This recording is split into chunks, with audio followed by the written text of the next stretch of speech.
Welcome to Tomorrow.Africa, the podcast that explores the possibilities and the potential of Web3 in the African continent. We believe that the future of Africa is bright and that emerging technologies such as blockchain can accelerate its development. We interview people who contribute to this breakthrough in Africa and around the world and who hold a positive vision for the future. My name is Yassi Lokman and I'll be your host for this podcast. In today's episode, I'll be interviewing Greg Chu, the founder of QPQ. QPQ is a distributed infrastructure that allows the creation, custody, and exchange of digital assets and tokenized physical assets. It aims to serve as the base for the Internet of Economics, an internet that facilitates inclusive economy, encourages competition, and empowers capitalism enabled by Web3. It does so through different products that leverage major blockchain protocols and by making them interoperable and solving the blockchain trilemma, allowing one to build digital solutions that are secure, decentralized, and scalable. We'll be discussing the background of Greg, his entrepreneurial journey, and what led to the creation of QPQ, his vision for true capitalism enabled by the Internet of Economics, and how it can be truly transformative for the African countries and populations. In case you'd like to learn more about QPQ, please head to qpq.io, where you can learn more about QPQ and its products, and read the 1GLT Layer 0 protocol white paper.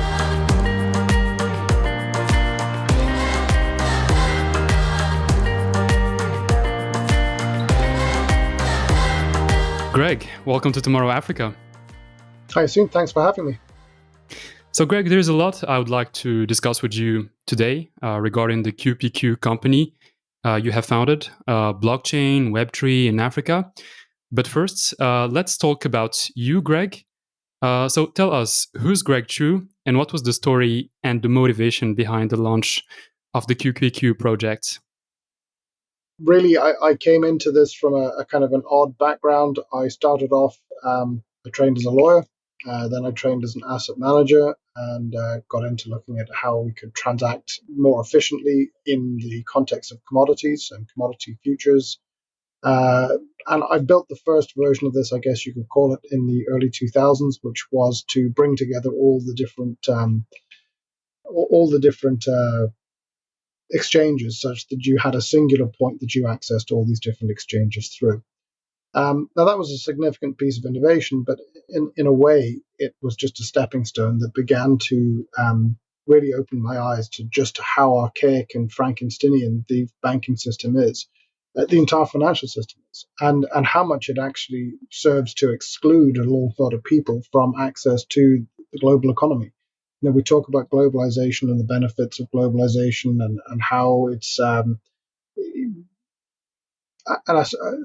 I should caveat this, that there's a real difference between capitalism and corporatism, and an awful lot of what happens within the context of globalization is more of the corporatism than it is the capitalism, because what we should be seeing, but we're not, is that people in any given place, regardless of where they're born, who they're born to, what faith, creed, etc. they're born to, should be able to access and engage in the global economy in an equal, normal way. You know, it should be the same whether you are in Accra or in Auckland or whether you're in California. You know, it shouldn't, fundamentally, we shouldn't be barred from, we shouldn't bar anybody from participating in this economy. If we really want to have this idea that there's a global economy, then everybody needs to be able to participate in that global economy, or it's just a falsehood. So that, and then the experience I had with doing that, I had invested in some projects in Africa when I was trading, and when everything came to a halt in 2009, my clients were property developers. I then looked at what the problems were in Africa, and I began to understand at an even deeper level just how that arcane system actually prohibited people from being able to operate. You know, for example, I remember learning for the first time, and you might say that this was naive of me, but I had no idea just how bad things were in terms of access to financial services in what I consider to be reasonably well-developed countries with reasonably well-developed economies. So all of that began to feed into my thinking. So from 2009 through to 2017, I was thinking about how the ideas I'd had in the early 2000s could be changed and turned into a complete financial system, how it could create digital money and all these things. And at the time, I guess I was the heretic lunatic who was trying to tell people how to do something that nobody really saw the value of. And I think it took the global financial crisis for people to begin to understand that things were not as well as they might seem. I guess that's kind of the journey. To an extent, though, it actually predates my birth quite substantially. My grandfather and my grandmother were involved in the formation of the credit union here in Ireland, where I'm sitting currently. And the credit union transformed access to finance for rural Ireland. Up to that point, if you were outside of the Pale, which is sort of the surrounding area of Dublin, you just didn't exist from a financial services perspective. And what they did in building the credit unions, and my grandfather had I think he was the second account. The first account was the parish priest. That transformed access to finance in rural Ireland in a really fundamental way. So I've grown up with this idea that actually it didn't take huge institutions to change things. It took people, and that we shouldn't be frightened of the size of the challenge as individuals. So I guess all of that feeds into the who I am and why I'm here. So you advertise QPQ as empowering humanity's economic emancipation through the development of the Internet of Economics. With the non-technical jargon, what does that mean exactly? What is the value proposition of QPQ in regard to the systems that already exist today? It's about actually making these systems work in such a way that they can operate at sufficiency of scale, at a sufficiently low cost. Infrastructure is something that you don't even think about. You take for granted, or at least we do in the developed world. Take the web, for example, Web 2.0, or the Internet of Data, as I refer to it. If your web page takes more than 3 seconds to load, most people close their page. That's the sort of convenience and utility we need to be getting toward if Web 3.0 is going to work, if DLT, which is the infrastructure that underpins Web 3.0, is to achieve its object aim. So what we're doing is we're making it possible to have that scalability without the re-centralization. So if you look at the layer 2s out there, as they call themselves, really they're just a restitution of trust. Understand this very clearly. DLT does one thing. It allows us to trust the message, not the messenger. So when you have a distributed ledger, you can take it that if all of these people have got the same answer, that there's a truth here. And the object of the technology is to allow the consensus of that truth to be established quickly. Except the thing of it is, right now, it doesn't. I mean, if you look at Ethereum, for example, it's operating at something like 20 transactions per second. They're talking about moving to proof of stake. Now, to be fair, they've been talking about moving to proof of stake for several years. But let's assume they do. Even then, you're still talking about a couple of thousand transactions per second. You're still talking about a $25 ticket cost to make a transaction. That's really prohibitive. That's slow. It's also exclusionary, because let's say you're trying to do something where you've got a DLT application. An example. We're working on a deposit return scheme with a couple of different operators in different parts of the world. And the idea there is that the bottle is given a little tag. That tag is unique. When the tag is passed through a receptacle, it says, oh, this has been returned into the system, and it gives the person who has returned the bottle, or it could be anything, could be any plastic of any description, it pays them something like 20 cents. So if it's going to cost $25 to do the transaction, what's the point of the 20 cents? The cost of infrastructure to work needs to be tiny. It needs to be so small that you don't notice it. The scalability has got to be able to get into the millions or billions of transactions per second. When we talk about 1,000 transactions per second, that's Starbucks in the UK at 5 to 9 on a Monday morning, probably more actually. It's a couple of tube stations in London or Paris, in central London or Paris, on a Monday morning. So start thinking about all the transactions that are happening, and not just the economic ones. So what have we done?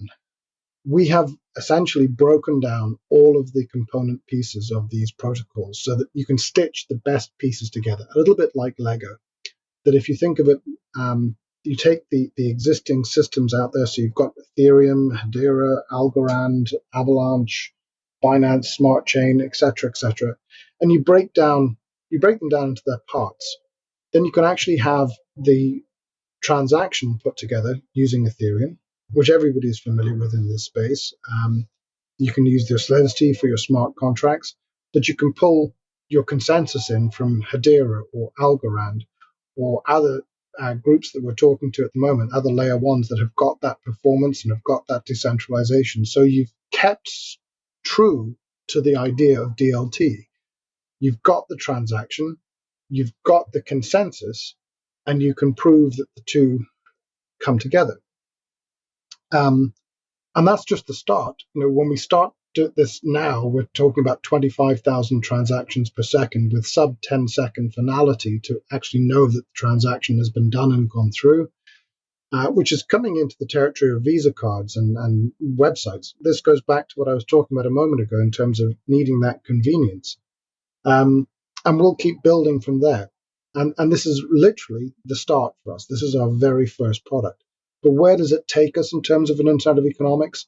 The idea is that we move through various iterations, the 4 key stages that we've identified, that take us to a point where we have an internet an infrastructure for the exchange of economic value, for the exchange of private data that can operate at scale, that we all own. That everybody can participate in. Because, when you think about it, I touched on this a moment ago, and I said about the difference between corporatism and capitalism. The corporatist approach essentially sees the world as having a little bit like a pie, okay? And there's only so much pie to go around. And the pie gets a little bit bigger every year, but effectively, there are a group of people, institutions who do extraordinarily well from this pie, and most people don't even get a crumb. Capitalism would actually invite more and more people in all the time. The ideal of capitalism is not I win, you lose, as per corporatism. It's I win, you win, we win. So what should happen is we should be able to reach an incredibly much bigger, sorry, that's poor English, but a vastly bigger economy is possible when all 8 billion people on this earth have the capacity to participate in and operate on that singular infrastructure, that internet of economics, that everybody can participate in the economy, everybody can have their place within it, and not just those who already own the infrastructure, who already control the bridges that take us from point A to point B from an economic perspective. And ultimately, that is our mission. You asked about emancipating humanity, economic emancipation of humanity. That's it. When we get to the point that everybody can participate equally, fairly, and openly in a global infrastructure or on a global infrastructure to which they add value, and everybody is competing on fair, objective terms, that's, I think, when we really reach a point where the economy works for everybody. That we really are seeing a vastly bigger opportunity ahead, rather than the corporatist view, which is to say that there's a singular pie, and the more slices we take out of it, the smaller it gets for everybody. It's the opposite. Before talking about some specific use cases of QPQ solutions, Let's first come back to the basics. So the objective of QPQ is to be Web3 infrastructure, to create an internet of economics where the digital economy is facilitated by solving, among others, the problem of scalability and inclusion, and also interoperability. But the word Web3 still sounds alien to most people. Web3 being the evolution of the previous generations of the internet, like Web 1, Web 2. Um, how do you define Web3, and how is it related to the blockchain technology, and why was it so important to create a new generation of internet? So there's lots of different people have different ideas about what Web3 is. And I guess there's a lack of real definition around it because different people use it in different ways. Um, my version of Web3 is it's the value. Um, it's the value internet. It's the place where people are exchanging things of value, that people actually have their own sovereign capacity to act within that context. That so take it this way: the infrastructure for Web3 should be DLT because it's about that. It's about making it possible for the individual to act in a global context. Where, at the thin end of the wedge are the things that people think about, art, etc. What about work? What about when, let's say, for example, you're an exceptionally talented patent attorney? My view, and I've said this to a room full of patent attorneys in the past, is that within 20 years, you will package your time into 50-minute slots, and you will sell those 50-minute slots on the internet, on Web3 or DLT based Internet of Economics. And people will bid for your time and how much time you give, how much work you put into your profession, etc., will all then tell out just that way. There's the restriction on your ability to profit from your work is removed. But to come back to what you're asking in terms of what is Web3, what is DLT in that context, um, it's really that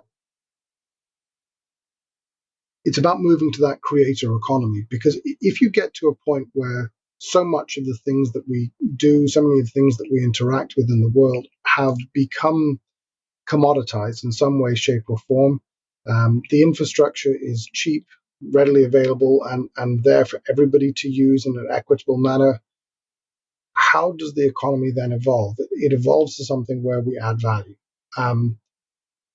And in different places, that will mean different things. I mean, the classic economic theory is that people will do the thing that is most profitable for them to do. They will do the thing that they have a competitive advantage in. But if your capacity for discovery of your competitive advantage, if your ability to get price discovery, value discovery, is limited, then how does that work? Because without that capacity to actually have an operative market for the value that you provide, how then do you have this capacity to act in an economically intelligent way as posed by all of these economics professors? Not economics professors, but economic theory more generally. So I guess part of it is answering that question. How do we reward the creation and addition of value? It's understanding that in a highly automated, highly digital world, more and more of the things that we do will be around adding value in a more creative way, that ultimately something that a machine can do more efficiently and cheaper than we as individuals can, machines will probably end up doing. It's also understanding this difference, that there's a big difference between digitization and digitalization, which I'll explain like this. So there was a bank executive at one of the biggest banks in the world. We were talking to him about what we do and how we do it. And he said, well, I have these processes A through Z, and I'm paraphrasing what he said, but this is effectively what he meant. I'd really like you to take D, E, and F and turn it into def. Can you do that for me, please? And I said, yeah, sure, I can, but I'd much rather take processes A through Z and turn it into naught and one. And this is what I'm trying to get toward, is the difference between digitization and digitalization. And when you start to think about how that will affect everything that we do, it becomes the state, I think, where you have to appreciate that we are very likely entering a period where how people are rewarded, what the work that people do will be very different from that which their parents did or their grandparents did. If you're talking about my children, for example. I would like to know more about what would be the role of QPQ in this Web3 environment, and what place would it occupy among so many projects and blockchain protocols that are being developed right now? Well, really, we just want to provide, to start with, as I've said, one DLT is the first product, and its object is really simple. It's just to provide that interoperability layer where we break the pieces down. And let's understand what interoperability is very clearly. Interoperability is not a bridge. A bridge is how you get from point A to point B, and in part, bridges are exactly what the problem is in terms of how things have worked in the past, that certain people own the bridges and everyone else has to pay them fees to use their bridge.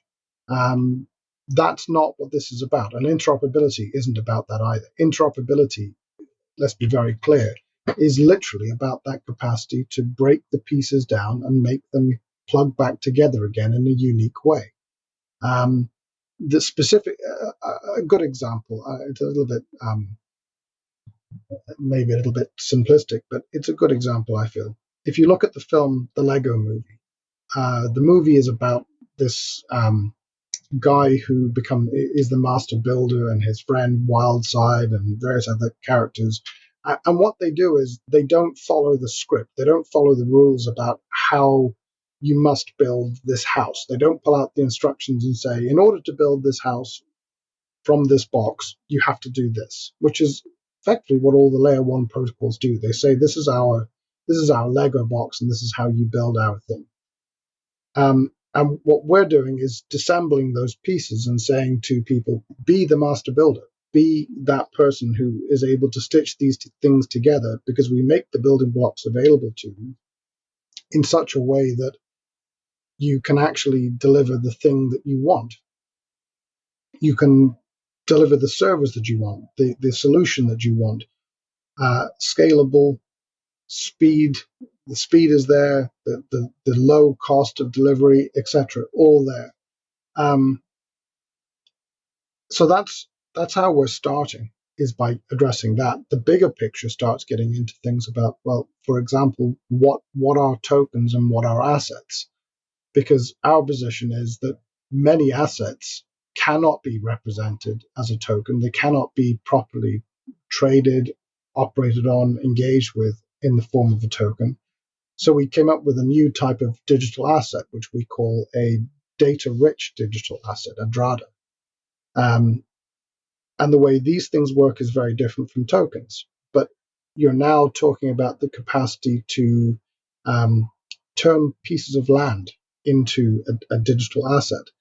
So if you had a land registry, actually I had a back and forth with somebody the other day about this in LinkedIn, that there was talk of a land registry being put together in Ghana, following on from the news that somebody has done this in Colombia.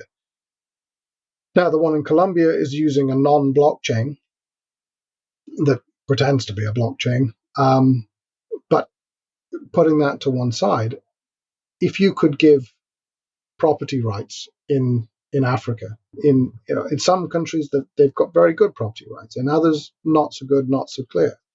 But what if you could start to establish an environment in which everybody could to the extent that it's possible, could digitalize their asset base? So your farm, for example, being able to have that traceability all the way from the point of production through to the point of consumption, being able to point at, well, this is an asset that I own, and now I can raise capital against that asset in order to improve that asset.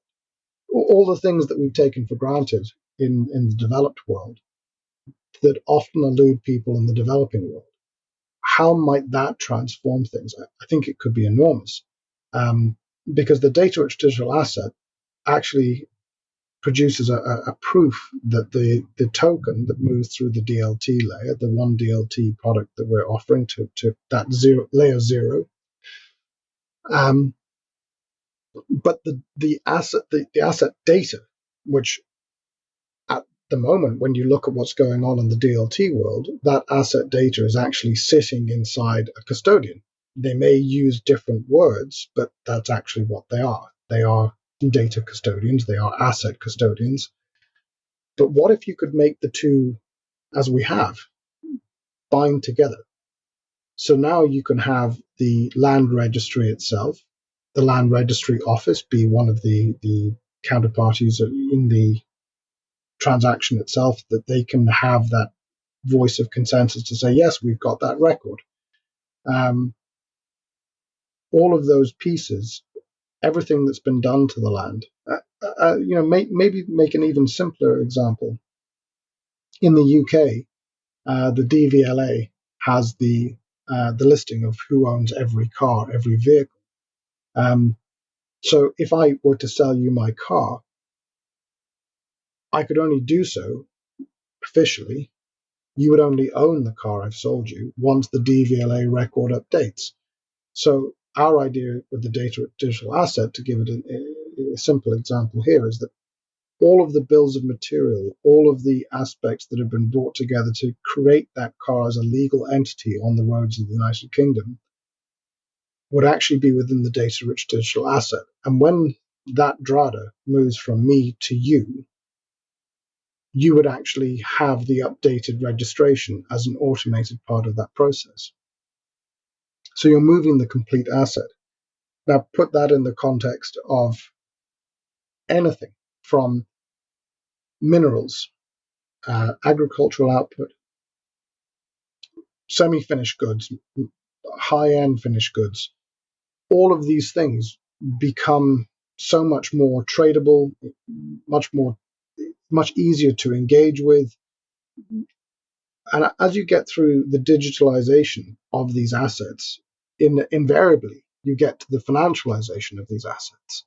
And this is where I think you really solve the big problems that Africa has, because put water to one side, and it's a colossal issue in its own right, but Africa has over 60% of the world's agricultural land. The capacity for Africa to be the breadbasket of the world is phenomenal.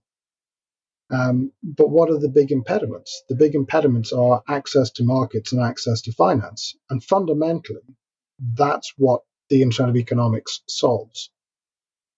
If we take the example of the land registry being tokenized through the DRADA, does it have to be implemented by the legal entities and recognized by the legal entities for it to be recognized as a registry? I think in any asset like that, you're going to have some sort of means to officially recognize the existence of the asset. So in the example I gave of the car, if I sold you my car and I gave you a token which I said relates to the ownership of the car, you can only trust me that that is true. If, on the other hand, the DVLA were part of the system that said, okay, the car has moved from Greg and it's now owned by Yassine, then you know that what you've acquired is my car, it's now your car, and that all of the records are in sync with that change. So we can talk about having an economy based upon we all agree something as much as we like.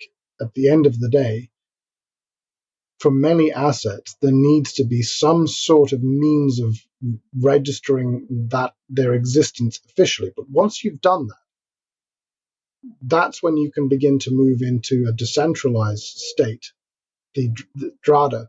The other aspect of the DRADA is the treasury and custody account, which is the means by which you can control and operate with those things with privacy at scale. So I think when you're talking about, let's say, for example, let's take a simplistic example. So I'm a big fan of Chris Stapleton. He's a country music singer, writer, and let's say he releases an album, and there's only going to be 1,000 prints of this album.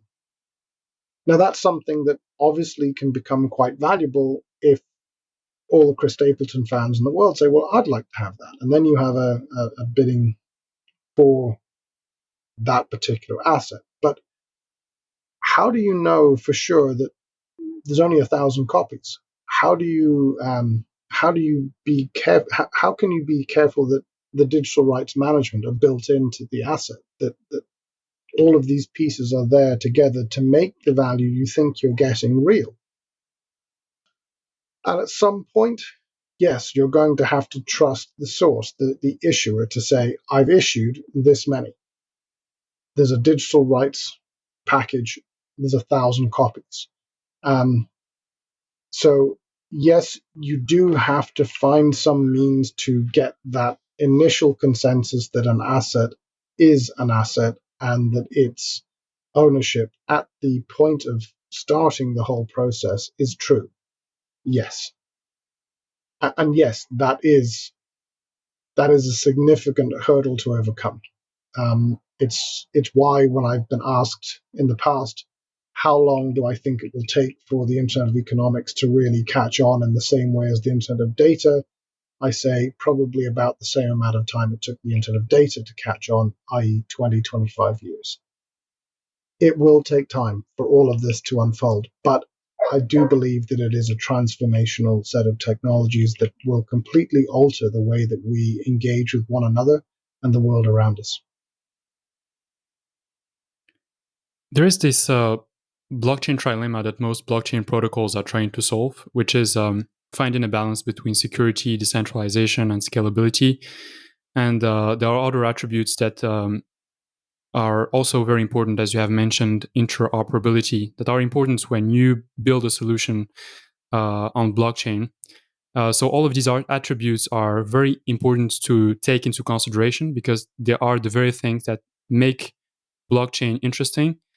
So would you say that QPQ is aiming to solve this trilemma?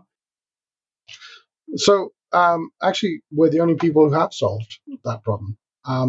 There's a lot of people talk about interoperability, but what they actually mean is interconnectivity. They mean bridges. How have we solved this? That's one DLT. It's real interoperability is breaking things down into their component parts in such a way that they can be put back together again to solve a specific requirement or need. That's exactly what we do. So we take, for example, if you were doing a one DLT instance is your cloud infrastructure. It's an EVM, a proper EVM, not a compatible. And it pulls in so many operations from different protocols. So let's take an example of somebody batching. So when someone batches a transaction, you actually have to trust that they are doing what they said they'd do. And it immediately breaks the whole idea of decentralization down. So when people talk about the trilemma and they talk about batching as a solution, it isn't, because what you've done is you've solved through centralization. And batching is centralization, make no mistake, because you have to trust that somebody has done what they said they would do. And the minute you get back to trusting, you need to get back to thinking about operating within regulated parameters, because this is the whole point of regulation. Regulation is there to oversee those whom we are forced to trust in order to do business.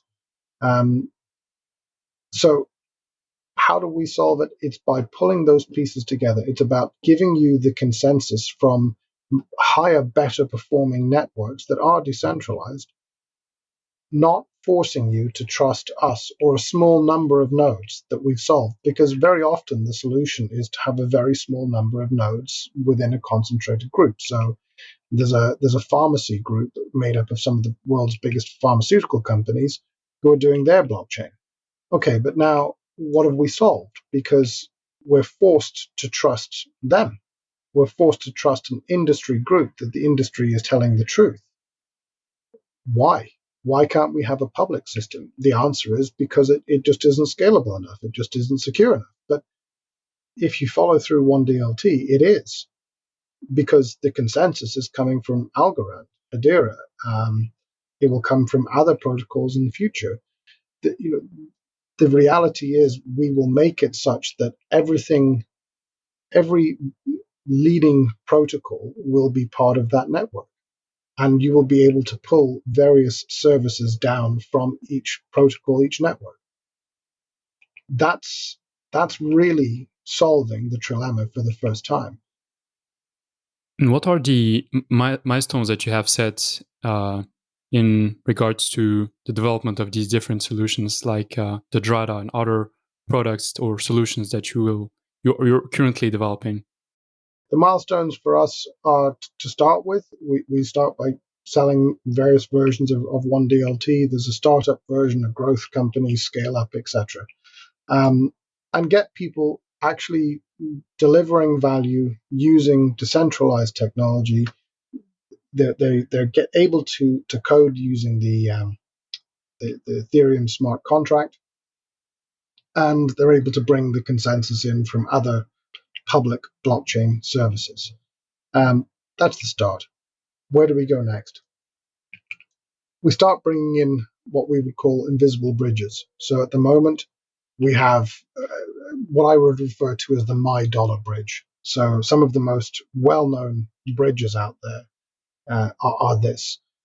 At each end of a bridge, if you imagine it like a physical bridge, there's a toll booth. And the toll booth says, well, exchange this asset for my asset, a My Dollar as I refer to it, and you can cross my bridge and we'll let you have access to another asset pool at the other end. So apart from the fact that you've completely centralized the entire process again and given the key infrastructure over to an individual or group to control, which is the opposite of the point, you've also created this potential risk that you've now got huge pots of value sitting at either end of that bridge that become attractive to hack. Well, our approach with 1DLT is, remember, we're selling infrastructure. We're not selling a My Dollar bridge. We actually make it possible for every 1DLT owner to set up their own bridges between their 1DLT and Ethereum and Binance Chain and I think the others that we're integrating are Algorand, Hedera, etc. So all of these different systems open up to you. And in that way, what you end up with is, I think the expression we use is one step to anywhere. That from your 1DLT instance, you are one step to being anywhere you want to be, to doing anything you want to do. And that's a big leap. Now, the piece beyond that is we start to look at, well, how do we network all of those 1DLT layers in such a way that actually the entire network is connecting, that everybody is connecting to each other using these means. Again, that's another step. And then how do we create a secure execution environment where people can transact, hold their assets, etc.? Another step for us, which we'll bring in the beginning of the new year. And then progressing from there in Q1 of next year into using data-rich digital assets, treasury and custody accounts. So we're solving in the classic token world, and we're providing that capacity to transit from the classic token world into the much richer real world asset world of Dradas and TCAs. So in terms of stages, we refer to the current stage as being the connect phase. This is when we connect all of the pieces together and make it so that there's a seamless interoperable whole. The phase after that is what we call create. It's where we're making it possible to have real digital assets. Whether that's a piece of art that is converted into a real, for example, my daughter is a really good artist. She's won a number of prizes for her art. So how might she sell that art in the world? She's a digital artist. She doesn't do so much on paper anymore. Things like that can be represented in this way: music, property deeds, property rights, bonds, equities, etc. So that's all part of create, is creating that digital economy. The one after that is accelerate, and that's where we begin to talk about how we actually make it possible to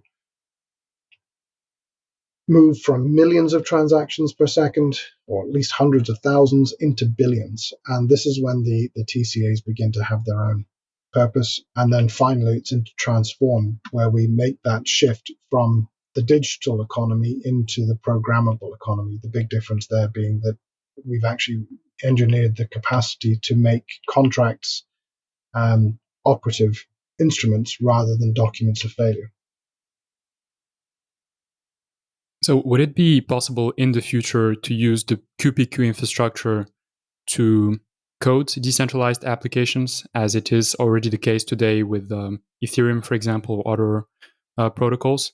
And if so, are there some skills that would be needed? How accessible would it be for people in order to use the infrastructure and develop things that were not initially planned?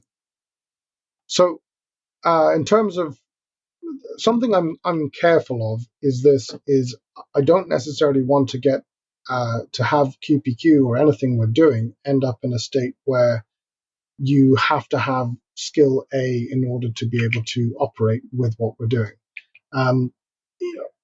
This is something that we were keen to do in terms of how we approached the market in the first place. Is we didn't start by saying, well, actually tokens aren't really assets, they point at assets, which is true. That's not the way to get everybody to work with you. The way to get everyone to work with you is to solve the problem they have in DLT and provide that base that everyone can connect on. So are we going to displace Solidity and various other types of system that people use currently? No. I think we need to make it as open a system for people to use as possible. So as we evolve 1DLT, it will always have that capacity to integrate into the cloud infrastructure the specific type of coding interface that you want. So right now it's just Ethereum, but we're talking to some of the other layer ones who have their own coding systems, and how do we solve with them? And these are the sorts of things that we're going to have to answer, and we do. By saying we will start to integrate more and more protocols into 1DLT. As we integrate more protocols into 1DLT, we'll have more and more coding languages available for people to operate with. And eventually, yes, we'll probably have some sort of easy language version that people can use from QPQ, but it's not the object aim. The object aim is to get to the point that everybody can seamlessly, simply move across, that they can use the tools that they are already using and make them work with all the other tools. I mean, that is the definition of interoperability, surely. Greg, what is your relationship to the African continent? Is there any particular experience, whether personal or professional, that have marked you in an African country that you would like to share with us? So between 2009, when I closed down operating here, trying to make, I was trying to build algorithmic trading systems. From there to the present, or not present, 2017, I went out to Africa to look at some investments I'd made and became aware of the potential and the need there for all sorts of things to be done. And I set about doing a few things that, in the end, they didn't work. They were, it was incredibly difficult to get right. There was a chap called Steve Joubert. He and I worked for a long time together on trying to solve the issues around artisanal mining. And our ideas there were really simple. It was to open the market, use transparency in order to win the trust of the artisanal miners and be able to give them a better deal for the same work. And we spent a lot of time and money that we didn't have trying to solve that problem. I think the thing that upset me most about it was that when we spoke to commercial investors to help us enable the plan that we had, they told us that what we were trying to do um, too um, was too philanthropic. That they were picking at things like, for example, saying, well, why are you giving these people training? Why are you sending consultants out into the field at our cost in order to teach people how to safely build a mine? And I would say, well, to be fair, it's a free working force. Why wouldn't I want to make sure that that workforce are healthy, safe, and able to continue working? And there you're running into one of those classic issues between the views of people who would support corporatism versus capitalism. It's that classical issue right there, is that the capitalist approach is to say that everybody benefits, that it's an I win, you win, we win situation. But they didn't.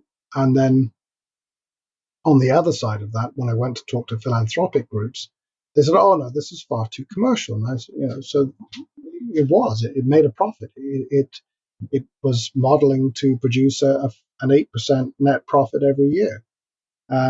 Why?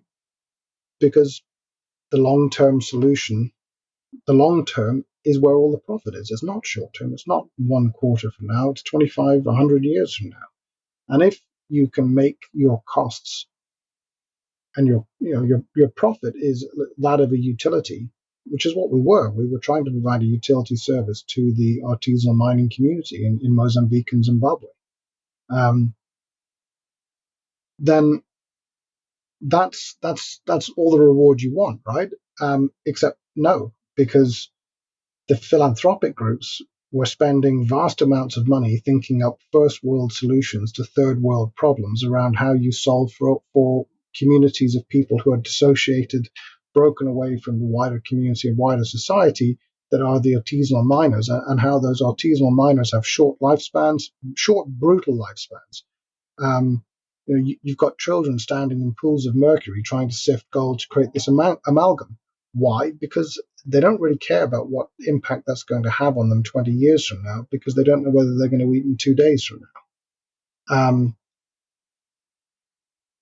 It made me really angry, really, really angry, because I felt like neither side really understood what was needed. And what was needed was an I win, you win, we win solution.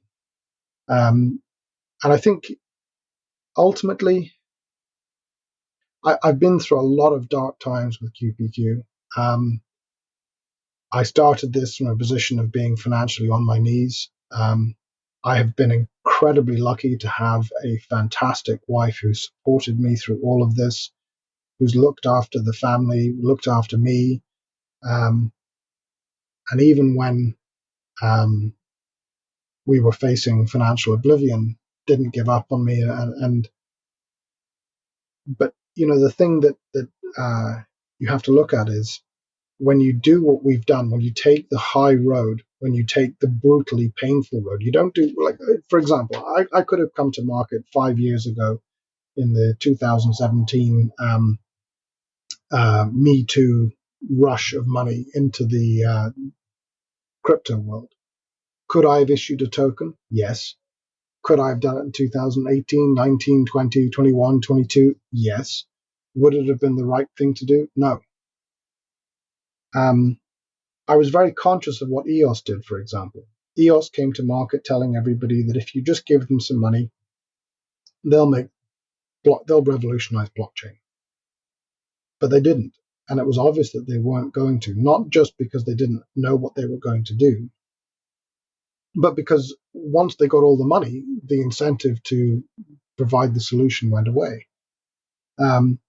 So I wanted to make sure that the way we approached this was I wanted to privatize the risk and socialize the profit, which is the opposite of what EOS did. It's the opposite of the way the corporatist system works. I wanted to prove that everything that was in my head, all the ideas, all the concepts, all the designs, and then, Manueli, our CTO, joining us, he began to feed into that, and we built an even bigger, more powerful idea. I wanted to make sure that we proved that what we said was possible and was now within reach was. And at that point, we want to let the whole world own the network.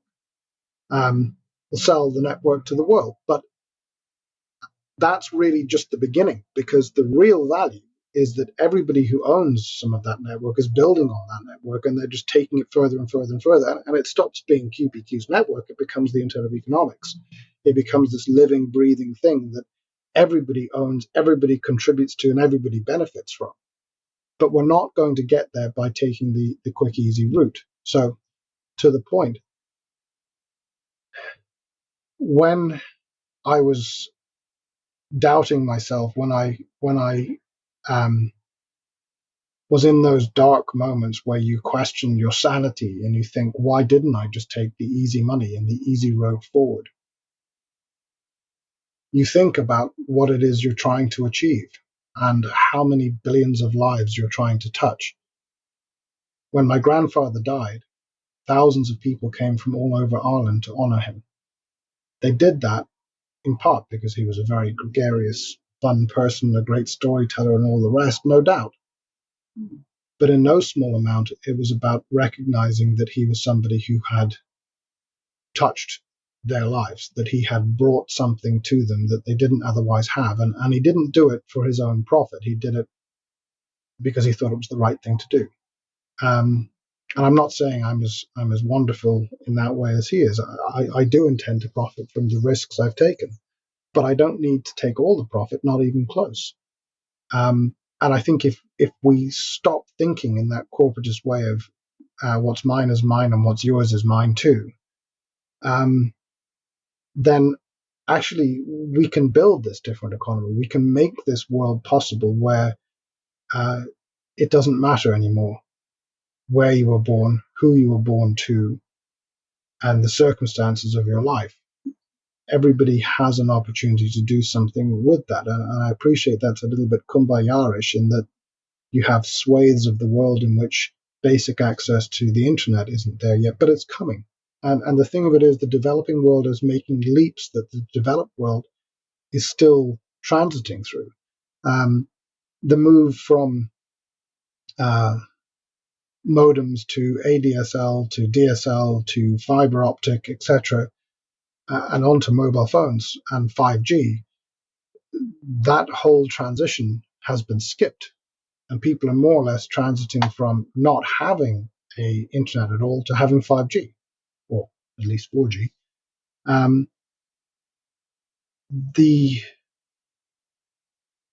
The bottom line is that you cannot do what I've done with QPQ.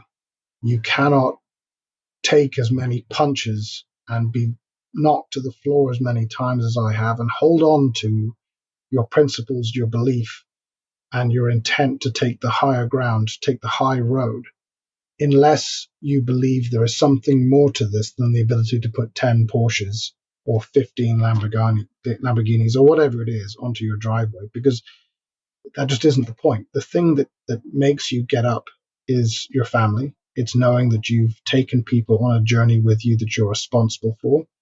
And it's thinking about how, if you can just do this the right way, you can transform billions of lives, not just a little bit, but permanently. That is what will make you get off the canvas, not money.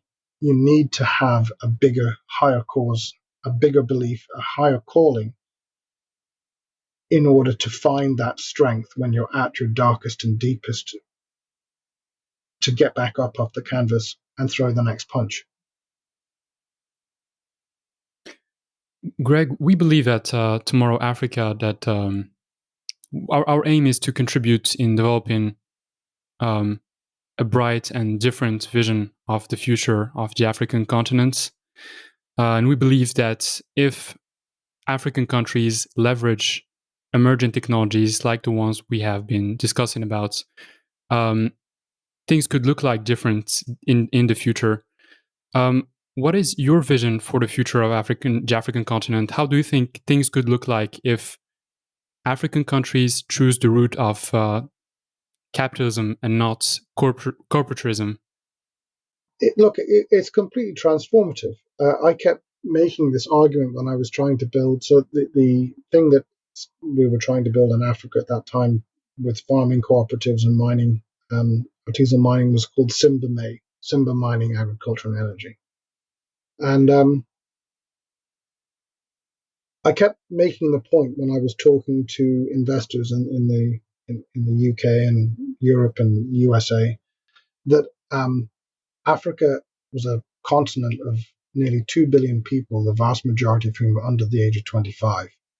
And part of the issue that I was raising was that this is a continent with this huge potential, but also these huge issues. And ultimately, you've got a couple of billion people with no hope, no access to markets, no access to finance, but lots of guns. So what you end up with is this constant cycle of violence.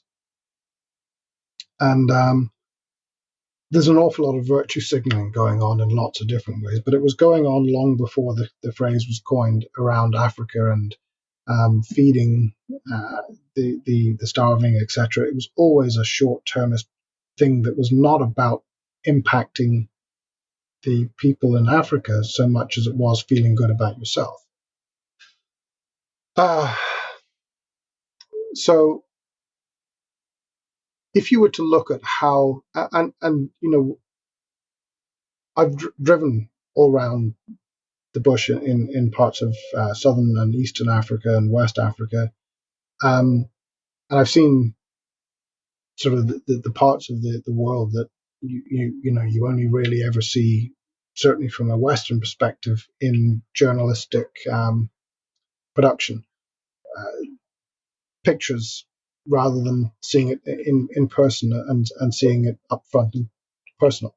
And you know that there's huge potential in the people's attitude as well, that they actually want opportunity. They don't want to be given more handouts. They want opportunity.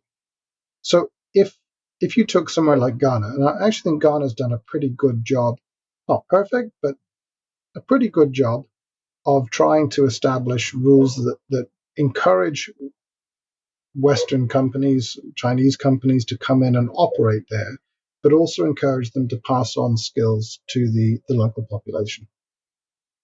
Finding that means of creating local skills, local abilities, local expertise that can then evolve to develop their own businesses, their own, whether it's energy or mining or agriculture or manufacturing. Africa specifically has an incredible opportunity to leapfrog everything that we have in the West. I mean, look at this whole argument over CBDCs.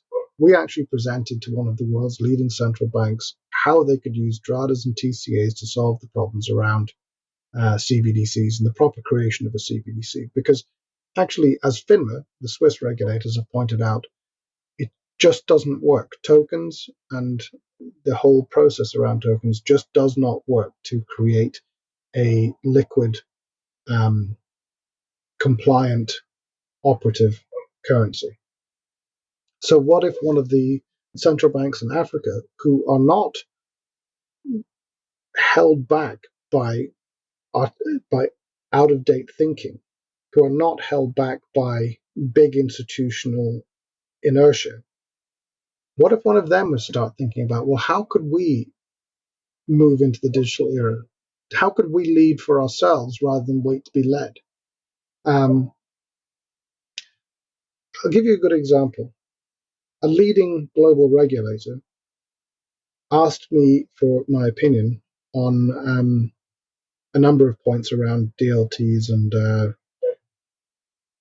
CBDCs. And one of the questions was how, and bear in mind, this was this year. So we are 14 years post global financial crisis. We are 13 years post open banking being instituted in response to this. So the big incumbent operators have had a very long time to think about how they should move into the new digital era.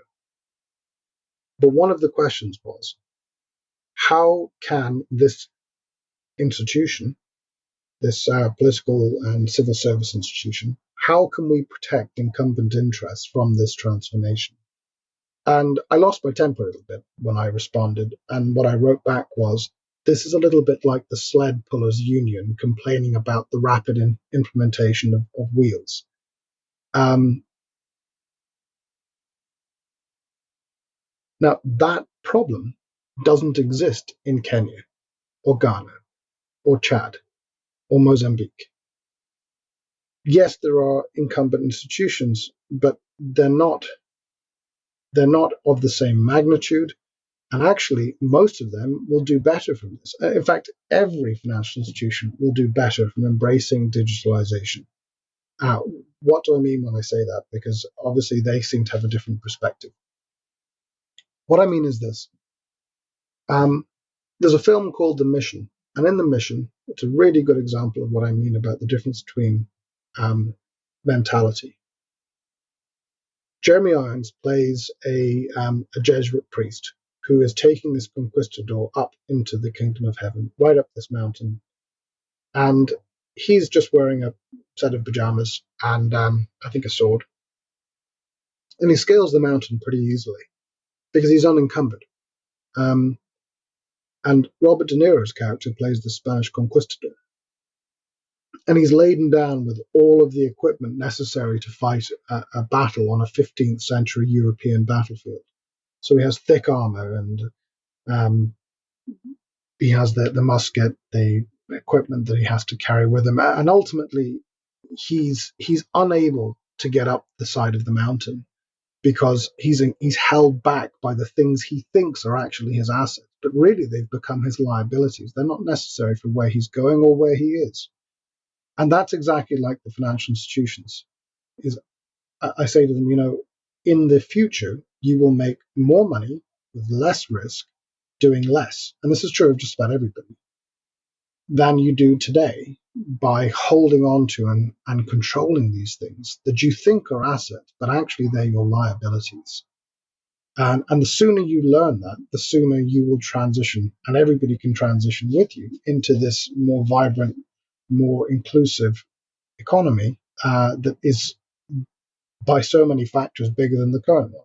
Because instead of it being the economic output of 1.2 billion and 6.8 billion people kind of left on the outside, it becomes the economic output of 8 billion people. So I think Africa has an incredible opportunity to leapfrog all of those issues, all of those arguments, and actually embrace that future because they have less to fear and so much more of a sense of what they can gain and how quickly they can gain it. This future will undoubtedly be enabled by the entrepreneurial mindset of the African population, and especially the youths. You have mentioned that the population of African countries is in general very, very young. So a lot of young African aspire to become entrepreneurs and aspire to launch their own projects and disrupt the old systems that seem to be deficient. So you have said how important it is for entrepreneurs to have a strong why and also to be able to overcome the dark moments that they could encounter. Do you have any other advice that you would give to our listeners that aspires to become entrepreneurs and enter the Web3 sphere with a disruptive project? look, I think the point I was making when I was talking about the IP lawyers earlier selling 50-minute chunks of their time and the market bidding upon that time relative to their productivity, their reputation, their ability, etc. I guess the point is in the economy that I foresee evolving, this Web3 being the start, we all become entrepreneurs, we all become creators, we all become contributors. Um, so to some extent, there's a huge mindset change that needs to happen. But you're right. In Africa in particular, and this was the point I was making earlier, there's this huge population of young people who understand that they have to do things, that they have to work, that they have to apply themselves. Um, the laissez-faire laziness that you see in some Western societies emerging now isn't there. The idea that how incredible a world would it be if that whole generation are given the tools to realize themselves within a global context. So advice I would give people, I don't know if I'm the best person to give advice. I've made a lot of mistakes along the way. Um, I think the key thing is do something you really believe in. Do something that you love. You know, ultimately, doing something you hate because it pays the bills is soul destroying. That's not what we're here for. I'm not saying that people shouldn't work. I'm just saying that if you're going to give your life to something, make sure that you're giving your life over to something that has meaning, that helps you look yourself in the mirror at the end of every day. You know, I always say to people, I said this to the guys in my team, that if you're accountable to yourself, there is no other person you need fear in this universe. Because if you can look yourself in the eye and say, I am doing the best I can do, I am trying to be the best version of myself, I'm willing to put my hand up when I haven't been that person, then you can achieve anything. Um, the cornerstone of being able to achieve things is to be accountable to yourself. Um, and ultimately, when you boil it down, there's only a very small handful of people in the world whose opinions really matter. I have a few thousand people follow me on LinkedIn, and not to be unpleasant or unkind to them, but do I really care what they think next to what my children think? No. Do I really care what they think next to what my wife thinks? No. In truth, you have to start with yourself. You start by saying, am I able to look the guy in the mirror in the eye? Do I feel that I have earned that self-respect? And then start thinking about who else you might get respect from, but also think about whose opinion really matters to you. Because I used to write a lot about sport. I was very into rugby, and I was writing for a online publication, and I wanted to write an article because I got very annoyed about the idea that sportsmen are role models for children, because they're not. I've been in elite dressing rooms. They're mostly very selfish people. They're not people that you want to hold up in esteem. So I would make the point that for me, I would look at my parents, my grandparents. They were my heroes, not people I didn't know, who I've never actually met, and I've never seen what challenges they overcame. And I think in the context that you're talking about now, think about who it is you're trying to impress. Who are your heroes? Who are the people that you look at and understand that they've actually done something special? They've overcome odds, etc. So I'd also say to people, be careful who your role models are, and make sure that they're tangible, they're real, they're not just um, whoever scored the goal on the weekend. Greg, thank you very much for all the insights you have shared. It was great to have you on Tomorrow.Africa, and you will always be welcome to come back. Thank you. Appreciate that.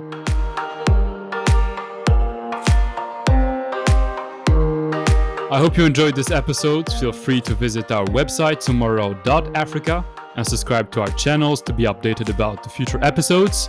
We publish 2 episodes per month at the 1st and 15th of each month, so stay tuned for the next ones. And until then, stay curious, stay ambitious, and see you tomorrow.